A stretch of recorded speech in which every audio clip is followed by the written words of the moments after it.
राणा जगजितसिंह पाटील. लक्षवेधी क्रमांक 4 वितरित केल्याप्रमाणे अध्यक्ष महोदय, अतिशय महत्त्वाचा आणि तेवढाच संवेदनशील विषय आहे. महाराष्ट्राची कुलस्वामिनी आई तुळजाभवानीच्या तुळजापूर संबंधित मला 3 मुद्दे सांगायचे आहेत आणि एक प्रश्न विचारायचा आहे. पहिला मुद्दा असा आहे की महायुती सरकार आल्यापासून साधारण 2200 कोटी रुपये हे तुळजापूर शहरासाठी सरकारने दिलेत आणि आपल्या तीर्थक्षेत्राचा कायापालट होतोय. वैश्विक दर्जाचं आपण धार्मिक पर्यटन स्थळ निर्माण करतोय. रेल्वेचं देखील काम आता हाती घेतलंय जवळजवळ 3000 कोटीचं. आणि अशा परिस्थितीमध्ये काही विरोधक एकत्रित येऊन षड्यंत्र रचून तुळजापूरची बदनामी करतायत. तुळजापूरमध्ये ड्रग्सच्या बाबतीमध्ये काही तक्रारी माझ्याकडे दिल्या होत्या. हा दुसरा मुद्दा. त्या अनुषंगाने माहिती घेऊन मी संबंधित जे SP आहेत त्यांना माहिती दिली होती आणि काही कारवाई झाली. आता परवा महंत जे मुख्य महंत आहेत ते सर्व मुख्यमंत्री महोदयांना भेटले होते आणि तुळजापूरची नाहक जी बदनामी केली जाते वारंवार षड्यंत्र रचून त्याची उच्चस्तरीय चौकशी व्हावी अशी विनंती केली होती.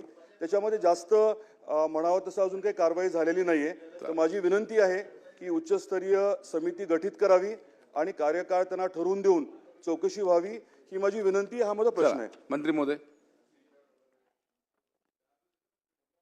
सन्मान्य सदस्य राणा जगजितसिंह पाटील यांनी उपस्थित केलेल्या लक्षवेधीच्या अनुषंगाने या ठिकाणी माहिती देतो की 15 फरवरी 2025 रोजी तामलवाडी ते तुळजापूर ह्या रस्त्यावरती एका व्यक्तीजवळ 45 ग्रॅम वजनाचं मॅफॅद्रोन नावाचं ड्रग्स त्या ठिकाणी सापडलं होतं. त्यानंतर ह्या संदर्भात सखोल चौकशी करण्यात आली आणि जवळजवळ संपूर्ण गुन्ह्यामध्ये 38 आरोपी निष्पन्न झाले. याच्यामध्ये 30 आरोपींना अटक देखील करण्यात आली आहे. सध्या 27 आरोपी जामिनावर असून 3 आरोपी न्यायालयीन कोठडीमध्ये आहे. हे सर्व होत असताना ह्या संपूर्ण गुन्ह्याच्या तपासात एकंदरीत 47,74,000 किमतीचा मुद्देमाल त्या ठिकाणी जप्त करण्यात आला आणि पुढील देखील तपास त्या ठिकाणी चालू आहे.